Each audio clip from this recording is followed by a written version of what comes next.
हाय नमस्कार, मी शोभा तुम्हा सर्वांच्या अगदी मनापासून स्वागत करते माझ्या एका छोट्याशा ब्लॉगमध्ये.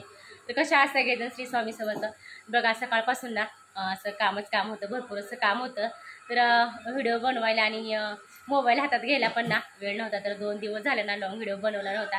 तर म्हणलं चला आज छोटासा का होईना बनवा एखादा व्हिडिओ. तर बघा आता ना संध्याकाळचे 7 वाजलेत आणि माझी इकडं ना छान असं दिवाबत्ती वगैरे झाली. संध्याकाळचे 6 वाजलेत. आज ना लवकर स्वयंपाक बनवायला घेतलाय बघा. तर इकडं ना मुगाची आणि तुरीची डाळ मिक्स असं शिजायला टाकली मी. तर आज ना मस्त असे बघा छान छान असं आळूच्या पानं ताजी एकदम असं आज वड्या बनवायच्यात. आणि इकडं वांग्याचं भरीत त्यासाठी बघा सगळं साहित्य घेतलेले. तर अजून कोथिंबीर घेतलेली घ्यायची राहिली. तर इकडं म्हणलं तर ना असं माझ्यासाठी छान असं चहा उकडते कोरा. तर या सगळेजण चहा प्यायला ना बघा असं छान छान असं ताजी ना पालक आणली बापूने. आणि चला म्हणलं आणि आपली डाळ पण ना इकडं शिजत आलेली.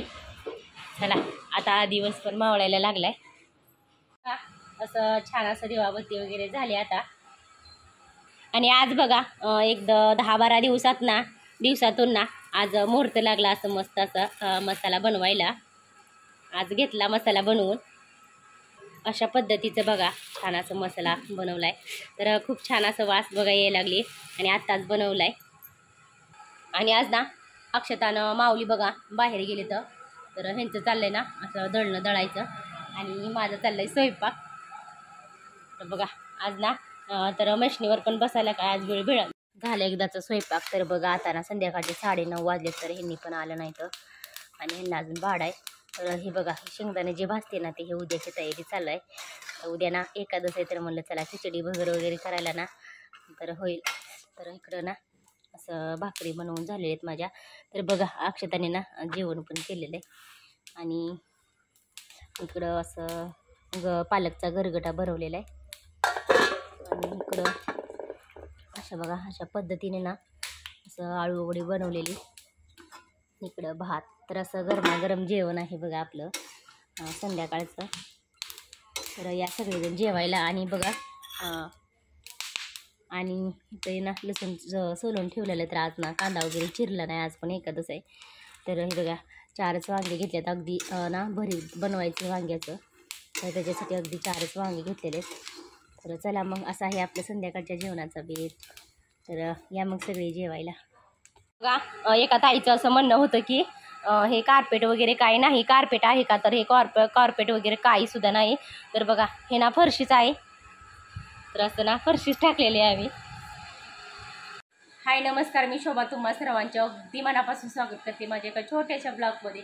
तर कशा आहात सगळेजण श्री स्वामी समर्थ. तर बघा कालचा जी ब्लॉग होता ना तर अगदी छोटासाच आहे. तर आणि कालचा ना आजचा ना आज मिक्स टाकणार, दोन्ही मिक्स ब्लॉग असणार आहे. तर बघा आता ना संध्याकाळची बघा 7:15 वाजलेत. तर इकडं माझी दिवाबत्ती वगैरे झाली.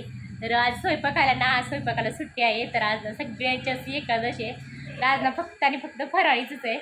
तर म्हणलं चला छोटा का होईना तर तुमच्याबरोबर एक छोटासा ब्लॉग बनवून शेअर करावं. तर असं बघा तर एकदाची ना जोडली गिरण. तर असं हिंचं चालले दळणं दळायचं.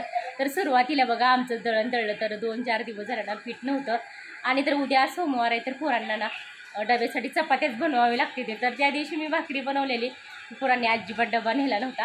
तर म्हणलं चला ह्यांना म्हणलं अगोदर आपलंच दळण दळा. तर केले एकदाची गिरण चालू. तर बघा थोडासा ना अभ्यास झाल्यानंतर बघा अक्षताचं आणि माऊलीचं चाललंय पप्पांचा मोबाईल बघायचं. तर इकडं असं ना अंधार पडायला लागलाय. झाले एकदाची गिरण चालू आणि हिचं चाललंय दळणं दळायचं. तर आज हे लवकर आले. तर रात्री बघा ह्यांना यायला 11 वाजल्या. तर भरपूर असा उशीर झाला होता. तर आणि सकाळी बघा ते स्वयंपाक परत शिल्लक राहिला होता. आणि आज पण एकादशी. तर म्हणलं चला जे काय राहील ते राहील. तर तसंच फ्रीजमध्ये ठेवलं आहे थोडंफार भाजी वगैरे. आणि बाकीचं थोडंसं शेळीला ठेवलं. तर भरपूर असं 11 वाजले होते. भरपूर उशीर झाला होता ह्यांना यायला. मग 10:30-11ला काय अजिबात जेवण जात नाही. आणि भाडं असल्यामुळे ना उशीरच झालेला. तर चला म्हणलं आता काहीतरी थोडंसं फराळाचं बनवा. तर दुपारी बघा पाहुणे आले होते. तर त्यांच्यासाठी पण फराळाचं बनवलं होतं. आणि त्यांच्या पण एकादशच होती. तर सगळ्यांनी तवाच फराळाचं खाल्लेलं. तर पाहुणे बघा 4-4:30लाच फराळाचंच केलं. तर मग आता जास्त काही भूक नाही, अगदी थोडंसंच बनवायचं आहे आज. तर म्हणलं चला भगर वगैरे बनवा थोडंसं. आणि काय म्हणतात ना, असं गिरण चालू झाली, पण आता दुष्काळात 13 महिने झाल्यासारखं असं झालं आता गॅसचं माझ्यासोबत. तर बघा मगाची ना मी चहा बनवायला गेले, तर असं भरपूर असं मोठा गॅसचा भडका झाला होता. काय झालं माहीत ना, अचानकच भडका झाला होता गॅसचा. तर आता मला गॅस बशी जायला पण ना भीती वाटायला लागली.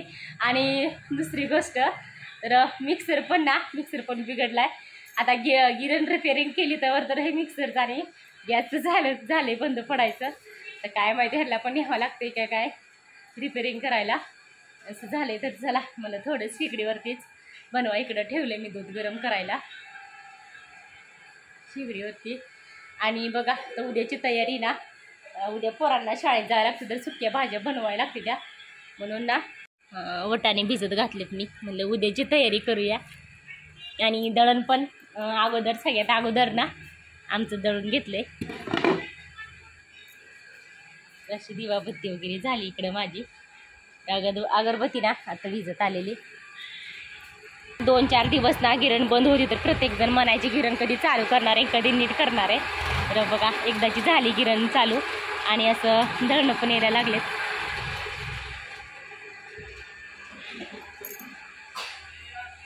तर अभ्यास झाल्यानंतर ना असं थोडासा मोबाईल घेण्यात ना अक्षताची आणि माऊलीची लईच मज्जा आहे. हाय ना अक्षता, आज पप्पांचा मोबाईल घेऊन बसलेत बघा. थोडीशी बघा भगर असं बनवली फराळीसाठी ना, असं पोरांसाठी आणि माझ्यासाठी भगर बनवली. आणि ह्यांना म्हणलं तर बघा हे काय शाबू भगर खात नाही, तर असं ना मगाशी जी शाबू केलता ना त्यातला थोडासा असं शाबू राहिलाय. आणि हे ना असं बघा मसाला दूध बनवलं, एकदम साध्या सोप्या ना गावाकडल्या पद्धतीत, एकदम सिंपल असं ना मसाला दूध बनवले मी. तर मस्त असं उकळतंय बघा. आणि दुपारी ना मी आज ताक केलं, तर असं बघा एवढीशी लोणी निघालेली, तर असं एवढं मस्त असं छान असं तूप झालंय. आणि बघा तुपात ना मी कडवताना असे तुळशीची पानं वगैरे टाकलेले, तर असं मस्त तूप कडवलंय. तर असं आहे बघा आपलं संध्याकाळचं जेवण, आणि जेवणच म्हणते तर फराळ. आणि मस्त असं मसाला दूध आपलं मस्त उकळतंय. तर या सगळे तुम्ही पण मस्त फराळ करायला